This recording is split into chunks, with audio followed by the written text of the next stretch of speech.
بسم اللہ الرحمن الرحیم وفرض الغسل، اور غسل کے فرض المزمزۃ کلی کرنا ہے، والاستنشاق اور ناک میں پانی ڈالنا ہے، وغسل سائر البدن اور دھونا ہے سارے جسم کا۔ وضو کے فرائض و سنن کے بعد اب غسل کے فرائض و سنن بیان کرتے ہیں۔ باقی وضو کو مقدم اس لیے کیا گیا کہ وضو کی طرف احتیاج زیادہ پائی جاتی ہے، وضو کی ضرورت زیادہ پائی جاتی ہے۔ اسی وجہ سے اللہ تعالیٰ نے قرآن مجید میں بھی وضو کا ذکر غسل سے پہلے ہے۔ جب مصنف وضو کے فرائض و سنن سے فارغ ہوئے تو اب غسل کے فرائض و سنن بیان کرتے ہیں۔ وضو کو مقدم اس لیے کیا کہ وضو کی ضرورت زیادہ پڑتی ہے، اسی وجہ سے قرآن مجید میں بھی وضو کا ذکر غسل سے پہلے ہے۔ غسل کے فرائض 3 ہیں: کلی کرنا اور ناک میں پانی پہنچانا اور سارے بدن کو ایک مرتبہ دھونا۔ غسل کے فرض 3 ہیں: کلی کرنا، ناک میں پانی پہنچانا اور سارے بدن کو ایک مرتبہ دھونا۔ باقی کلی کرنا اور ناک میں پانی ڈالنا یہ ہمارے نزدیک تو فرض ہے، امام شافعی رحمۃ اللہ علیہ کے نزدیک یہ سنت ہے۔ اب یہاں پر سوال ہوتا ہے کہ اس کی کیا وجہ احناف کے نزدیک مزمزہ اور استنشاق وضو میں سنت ہیں اور غسل میں فرض ہیں؟ سوال ہوتا ہے کیا وجہ احناف کے نزدیک مزمزہ اور استنشاق کلی کرنا، ناک میں پانی ڈالنا یہ وضو میں تو سنت ہیں اور غسل میں فرض ہیں؟ جواب یہ ہے کہ وضو میں ارشاد پاک ہے فَاغْسِلُوا وُجُوهَكُمْ، اپنے چہرے دھوو، تو وجوہکم کا ذکر ہے جو مواجہت سے ہے۔ مواجہت کا مطلب ہوتا ہے کہ سامنے ہونا، تو اس چیز کو دھونا ضروری ہوگا جس میں مواجہت پائی جائے۔ منہ کے اندر کا حصہ، ناک کے اندر کا حصہ، اس میں کوئی مواجہت نہیں ہے، اسی وجہ سے کلی اور استنشاق یہ فرض نہیں ہوں گے۔ جبکہ غسل کے بارے میں فرمایا وَإِن كُنتُمْ جُنُبًا فَاطَّهَّرُوا، خوب پاکی اختیار کرو، تو خوب پاکی اختیار کرو اس کا مطلب ہے کہ مبالغہ کرو پاکی حاصل کرنے میں۔ وضو کرنا، ناک میں پانی ڈالنا اور اسی طرح کلی کرنا، ان کو منہ اور ناک کو اچھی طرح سے صاف کرنا یہ بھی مبالغہ ہے، اسی وجہ سے ہم نے کہا کہ کلی کرنا اور ناک میں پانی ڈالنا غسل کے اندر فرض ہوگا۔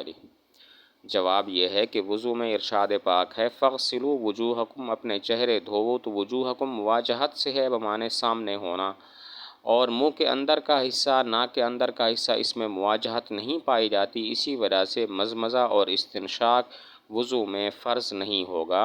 جبکہ غسل میں ارشاد ہے وَإِن كُنتُمْ جُنُبًا فَاطَّهَّرُوا، اگر تم ناپاک ہو، جنبی ہو تو خوب پاکی حاصل کرو، تو فَاطَّهَّرُوا میں مبالغہ ہے، اور کلی کرنا اور ناک میں پانی ڈالنا یہ بھی مبالغہ ہے، اسی وجہ سے یہ کہا گیا کہ کلی کرنا اور ناک میں پانی ڈالنا غسل کے اندر فرض ہوگا۔ وَسُنَّةُ الْغُسْلِ، اور غسل کی سنت یہ ہے أَن يَبْدَأَ الْمُغْتَسِلُ، کہ شروع کرے غسل کرنے والا بِغَسْلِ يَدَيْهِ وَفَرْجِهِ، اپنے دونوں ہاتھوں اور اپنی شرمگاہ کو دھونے کے ساتھ، وَيُزِيلُ النِّجَاسَةَ، اور دور کرے نجاست کو، إِن كَانَتْ عَلَى بَدَنِهِ، اگر اس کے بدن پر ہو، ثُمَّ يَتَوَضَّأُ وُضُوءَهُ لِلصَّلَاةِ، پھر وضو کرے اپنے نماز کے لیے وضو جیسا، إِلَّا رِجْلَيْهِ، مگر اپنے دونوں پاؤں، ثُمَّ يُفِيضُ الْمَاءَ، پھر بہائے پانی، عَلَى رَأْسِهِ، اپنے سر پر، وَعَلَى سَائِرِ بَدَنِهِ ثَلَاثًا، اور اپنے سارے جسم پر 3 مرتبہ، ثُمَّ يَتَنَحَّى عَنْ ذَلِكَ الْمَكَانِ، پھر ہٹ جائے اس جگہ سے، فَيَغْسِلُ رِجْلَيْهِ، پس دھوئے اپنے دونوں پاؤں۔ غسل کی سنتیں بیان کی ہیں، یہ سنتیں ہیں: نمبر 1 اپنے ہاتھوں کو دھوئے، نمبر 2 اپنی شرمگاہ کو دھوئے، نمبر 3 جسم پر نجاست لگی ہو تو اس کو زائل کرے، نمبر 4 وضو کرے جیسے نماز کے لیے وضو کرتے ہیں، اور نمبر 5 اپنے سر پر اور اپنے سارے جسم پر 3 مرتبہ پانی بہائے۔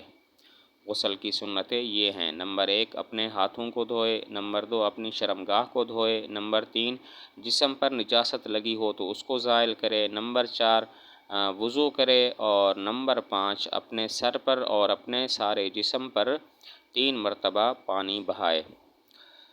یہاں پر درمیان میں جو فرمایا کہ وضو کرے، تو ایسا وضو کرے جیسے نماز کے لیے وضو کرتے ہیں، یعنی سر کا مسح بھی کرے۔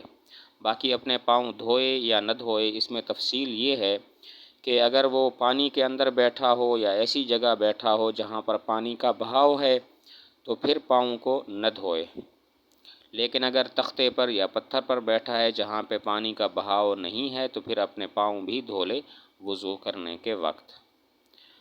باقی یہ جو فرمایا کہ وضو کرے، تو اس کا مطلب ہے نماز جیسا وضو کرے، یعنی سر کا مسح بھی کرے، اور پاؤں دھوئے یا نہیں تو اس میں تفصیل ہے کہ دیکھیں گے اگر تو وہ پانی کے اندر بیٹھا ہے یا ایسی جگہ بیٹھا ہے جہاں پر پانی کا بہاؤ ہے تو پھر تو پاؤں نہ دھوئے، لیکن اگر تختے پر یا پتھر پر بیٹھا ہے جہاں پہ پانی کا بہاؤ نہیں ہے تو وہاں وضو کرتے وقت اپنے پاؤں بھی دھو لے۔ آخر میں فرمایا ثم یتنحی عن ذلک المکان، چونکہ غسل جب ہو گیا تو اس نے اپنے پاؤں نہیں دھوئے تھے تو اس جگہ سے اب ہٹ جائے اور اپنے پاؤں بھی دھو لے۔ ثم یتنحی، جب اس نے وضو کیا تھا تو اس وقت چونکہ پاؤں نہیں دھوئے تھے تو غسل سے فارغ ہونے کے بعد اس جگہ سے ہٹ جائے اور اپنے پاؤں بھی دھو لے۔ وَلَيْسَ عَلَى الْمَرْأَةِ، اور نہیں ہے ذمہ عورت کے ان تنفذ ضفائرها، کہ کھولے اپنی مینڈھیوں کو فی الغسل، غسل میں، اذا بلغ الماء، جب پانی پہنچ جائے اصول الشعر، بالوں کی جڑوں تک۔ وَلَيْسَ عَلَى الْمَرْأَةِ، ایک فائدہ بیان کیا کہ اگر عورت کی مینڈھیاں ہوں تو پھر غسل میں ان مینڈھیوں کو کھولنا ضروری نہیں ہے، اتنا کافی ہے کہ بالوں کی جڑوں تک پانی پہنچ جائے۔ عورت کی اگر مینڈھیاں ہوں تو غسل کے وقت ان مینڈھیوں کو کھولنا ضروری نہیں ہے، اور بالوں کی جڑوں تک اگر پانی پہنچ جاتا ہے تو یہ کافی ہے اور اس سے غسل ہو جائے گا۔ اب یہاں پر سوال یہ ہے کہ کیا وجہ عورت کی مینڈھیاں ہوں تو پھر کھولنا ضروری نہیں اور سارا پانی پہنچانا ان تک واجب نہیں ہے، جبکہ داڑھی کا خلال غسل کے اندر ضروری ہے کہ وہ پوری طرح داڑھی کو دھوئے۔ اور دوسرا سوال یہ ہے کہ یہاں پر عورت کا ذکر ہے، مرد کا ذکر نہیں ہے کہ اگر مرد کی مینڈھیاں ہوں تو وہ کیا کرے گا۔ دو سوال ہیں۔ پہلا سوال یہ ہے کہ کیا وجہ عورت کے لیے مینڈھیوں کے اندر سارے بالوں تک پانی پہنچانا ضروری نہیں ہے، لیکن مرد کی اگر داڑھی گھنی ہو تو اس کے لیے ضروری ہے کہ وہ ساری داڑھی کو دھوئے غسل کے وقت اور ہر جگہ پانی پہنچائے۔ اور دوسرا سوال یہ ہے کہ کیا وجہ یہاں پر عورت کا ذکر ہے کہ عورت کی مینڈھیاں ہوں تو پھر اس کے لیے ضروری نہیں ہے کہ مینڈھیاں کھولے، لیکن اگر مرد کی مینڈھیاں ہوں اور مرد نے اس قسم کے بال رکھے ہوں جس طرح عورت کے ہوتے ہیں تو وہ کیا کرے گا۔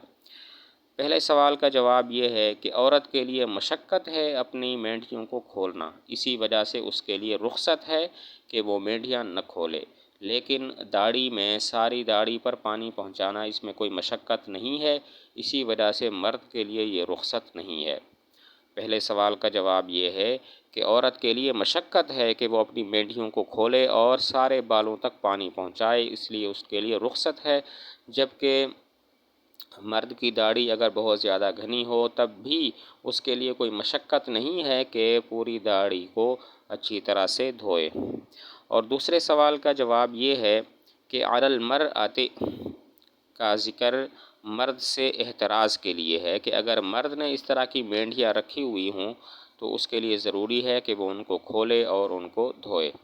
دوسرے سوال کا جواب یہ ہے علی المرأۃ کا ذکر مرد سے احتراز کے لیے ہے، اگر مرد نے اس طرح کی مینڈھیاں رکھی ہوئی ہیں اور اس طرح کے بال رکھے ہوئے ہیں عورتوں کی طرح تو اس کے لیے ضروری ہے کہ وہ ان کو کھولے اور ان کو دھوئے۔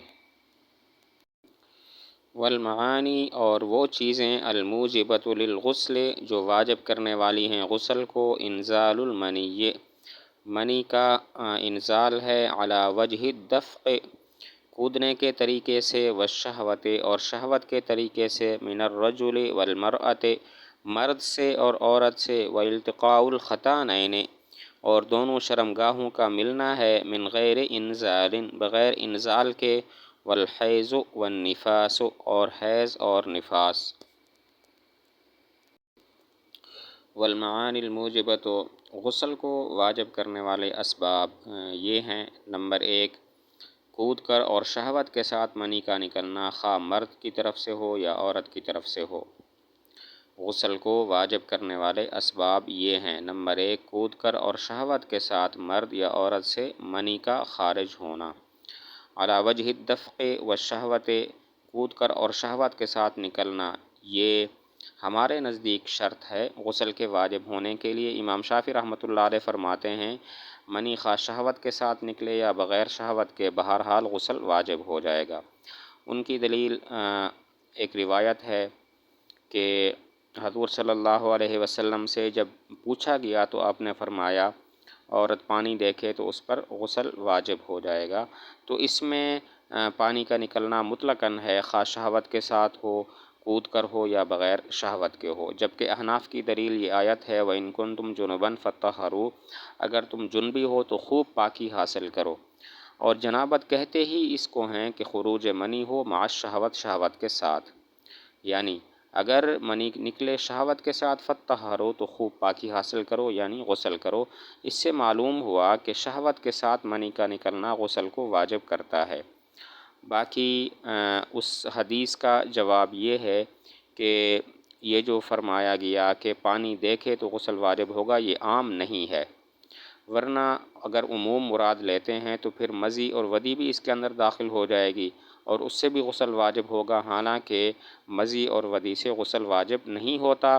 معلوم ہوا کہ وہاں پر پانی سے مراد ہے مع الشہوت پانی۔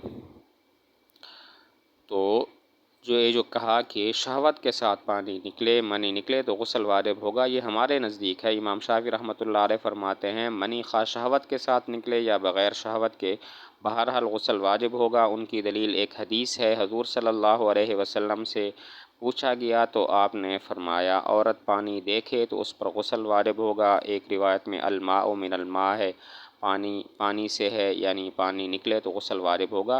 اب اس میں عموم ہے، خواہ شہوت کے ساتھ ہو یا بغیر شہوت کے ہو۔